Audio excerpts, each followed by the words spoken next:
Donald Trump desperately tried to compete with President Biden's visit to the southern border today by going to another spot on the border 350 miles away from the president, where once again, Donald Trump spoke gibberish about the border.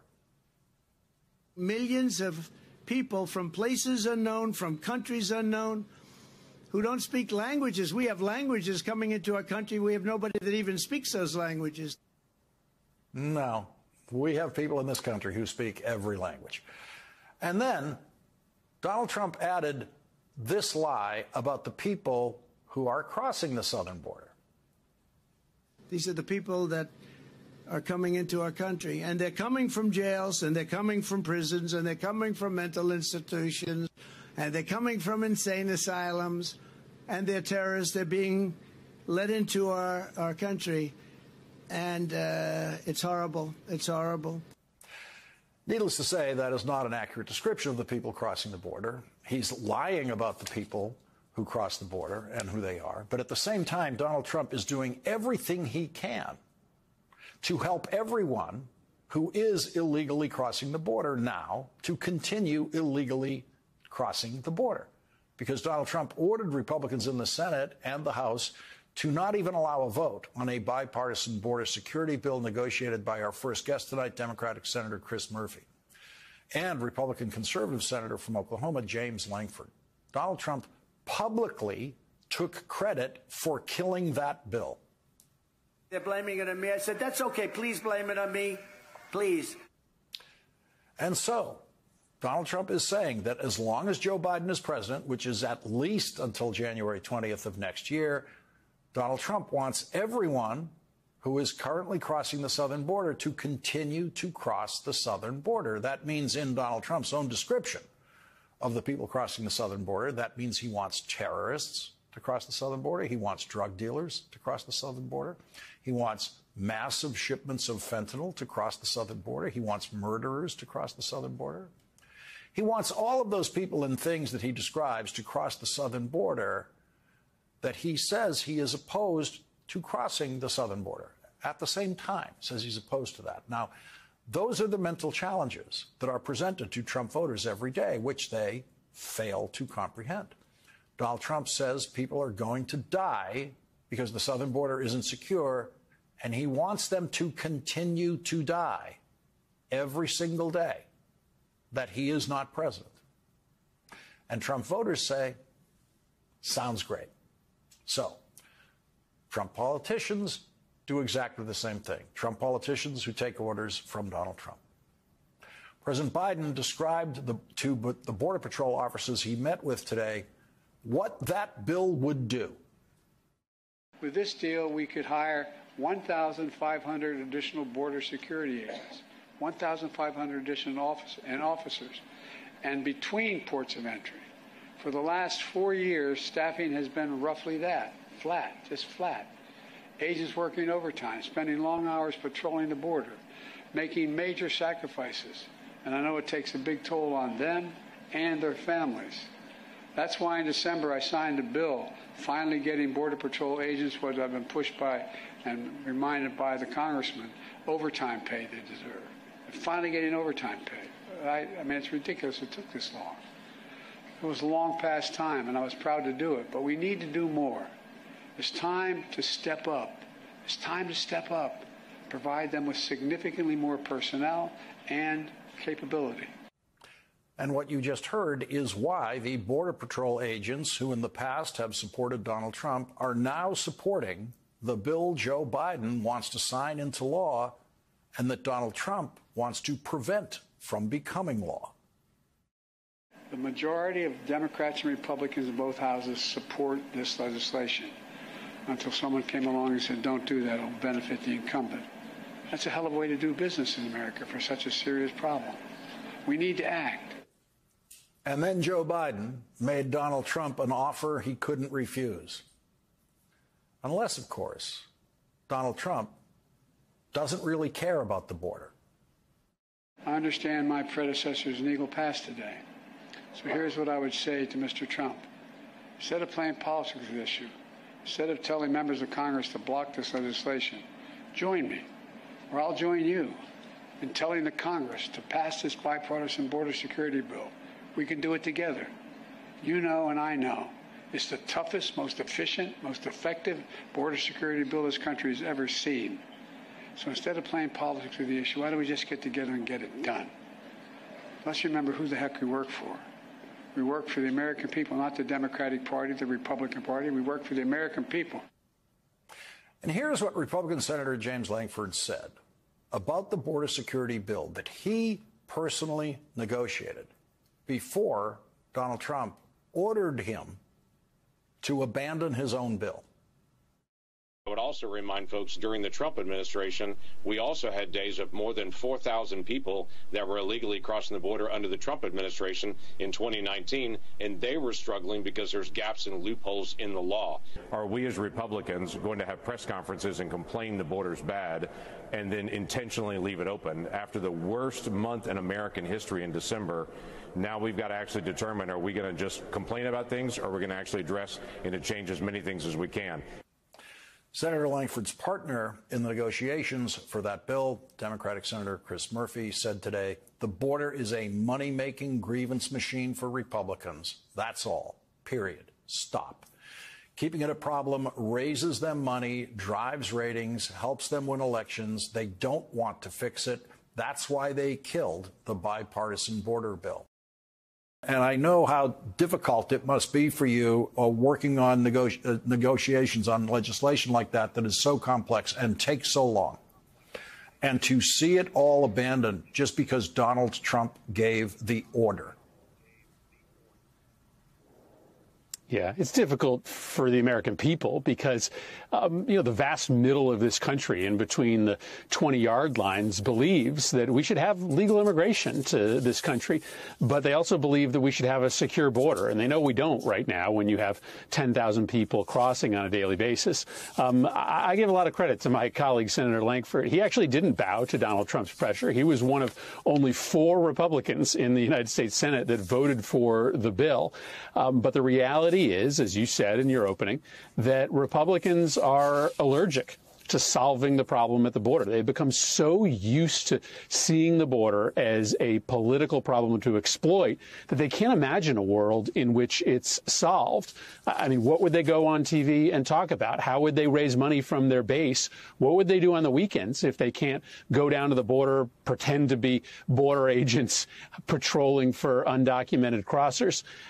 We had a bipartisan bill that would have given the president extraordinary new powers to shut down the border when crossings were too high, to process asylum claims in a matter of months, not years, to put real personnel and technology on the border to interrupt the flow of fentanyl. And ultimately, Donald Trump told Republicans, I don't really care that it's good for the country. All I care is that if the border was more under control, it would hurt me politically. And that's the situation that we're in today. So listen, I get paid to put up with this BS. The American people, they're the ones that should be pretty pissed off. I want to listen to more about what the president described to the agents about what's in this bill, especially on what it could do on the illegal importation of fentanyl. Let's listen to this. We also need more cutting-edge inspection machines to detect and stop fentanyl from entering the United States of America. A year ago, I stood at the border in El Paso, and I watched these machines at work. They were able to detect everything from fentanyl to weapons to people being smuggled in cargo containers. This compromised bill would provide an additional $424 million for 100 more of these machines and could save lives in the process. This compromise legislation will also give me, as president, or any of the next president, emergency authority to temporarily shut down the border between ports of entry when the numbers of immigrants and migrants, overwhelm the border, straining the Border Patrol's ability to process them. Senator, 100 more of these machines that can detect fentanyl, if you don't want that to become law, we just can't continue to listen to you pretending to be concerned about people who are suffering from addiction to fentanyl, which has been a Republican chant for all 4 years, every year of the Biden presidency.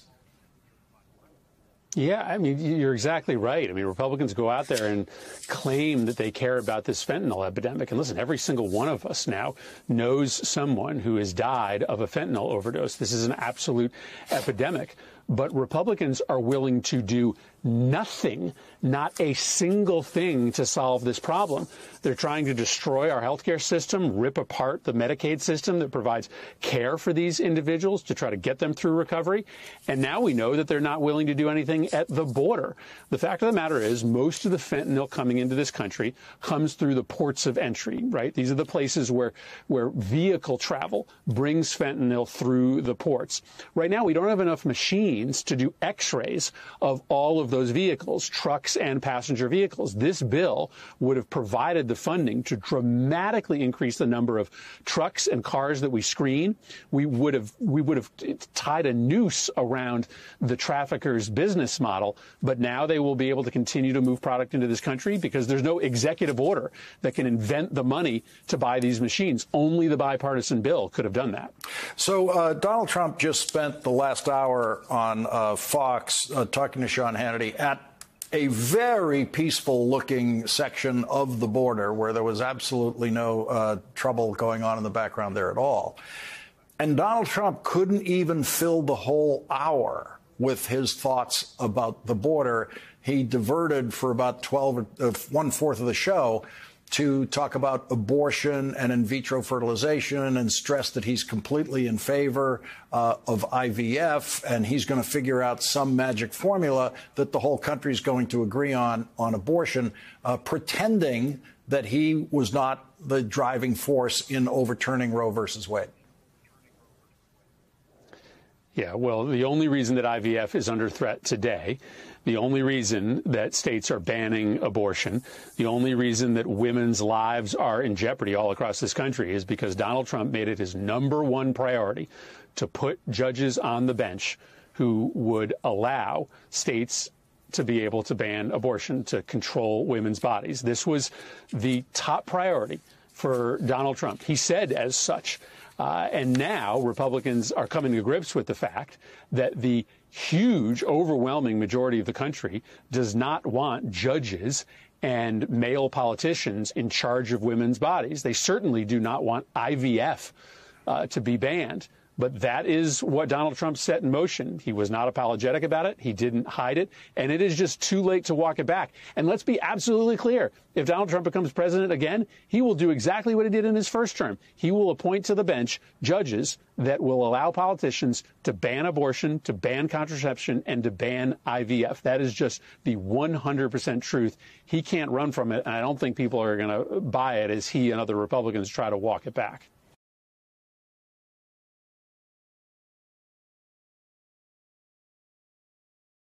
Senator Whitehouse, you are invited to talk me down from my outrage over the recusal issue. Can't do it. Okay. If the Supreme Court were to decide that President Trump has presidential immunity, then Jack Smith's case would come to an end. And Jack Smith's case could very well, in producing evidence about the insurrection, produce evidence about Justice Thomas's wife, Ginny's role in that insurrection, including correspondence directly with the defendants, Trump's chief of staff. So there's a very direct conflict of interest. If he can help get rid of the case, he can protect his wife from the scrutiny of having her actions be evidence for the prosecution. So that's pretty blunt. I would say that there's an even worse outrage behind that, which is that even now we do not know what the facts are here. There is no other officer in the entire United States government who, when an ethics question is raised, doesn't have the facts about what took place found by some independent entity. It is only these 9 justices who reserve for themselves the right to say, here's what I say the facts are, and nobody else gets another view. And Justice Thomas has simply refused to disclose what he knew and when he knew it about his wife's insurrection activities, and that has tainted a number of Supreme Court cases already. So it's a double trouble problem, an immediate conflict in this case and a signal of this larger problem of the court not playing by the rules of rule of law. So what I just read is a law. It's not some rule that someone created. No, it's not some court rule. It's not some judicial principle. It's the law of the land of the United States of America. And how is that law enforced? Well, by courts. And of course, at this point, you've got a court that doesn't want to have that law enforced on itself. And the very basic sort of opening bid of any law enforcement effort, of any contest of law, is that you find out what the facts are. Fact-finding is elemental to a decision to go forward on an ethics matter, on a recusal matter, in a civil case, in a criminal case. It's across the board. So it's extremely peculiar that this Supreme Court will not allow fact-finding as to its own ethics problems. So we know that in the last hour, Virginia Thomas was watching her hero on Fox talk about this very case that her husband is considering, maybe with her husband sitting beside her. Let's listen to what Clarence Thomas's wife was listening to and Donald Trump arguing his own case on Fox in the last hour. They have to do the immunity thing, because if you don't, a president will not be able to be a president. If you're going to make a big decision as president and you're afraid that as soon as you get out, you're going to be indicted by the opposition party, by the Democrats, by the radical left lunatics who will indict you and try and put you in prison because you're trying to do something good for the country, even if it's severe, the severe may be a great thing for the country. They have to have presidential immunity. If you don't have immunity for a president, and I'm not talking about only me, if you don't have immunity for a president, you will not be able to function properly. And so, I don't know, does Mrs. Thomas turn to her favorite Supreme Court justice and say, what do you think after that? Well, she has a term that she refers to her husband with. I think my best friend is the way they often describe each other. And she actually talks about talking with her best friend in the communications that went back and forth between her and the defendant, Trump's chief of staff. So you could actually even go beyond just having Ginny Thomas figure in the evidence in the case. Presuming that Clarence Thomas is the best friend that she mentions, he could actually appear in the case. So, you know, it just keeps getting worse and worse. And just by the way, the president's commentary is complete nonsense. We've had, you know, a lot of United States presidents. They have never been charged criminally. The one who came closest was President Nixon. He did not concede that the criminal law did not apply to him. He conceded that it did apply to him. Throughout the entire history of the United States of America, there's never been a problem of a president not being able to do something lawful that he should be doing for the people of the United States because of fear of criminal prosecution. This is an imaginary figment of Donald Trump's.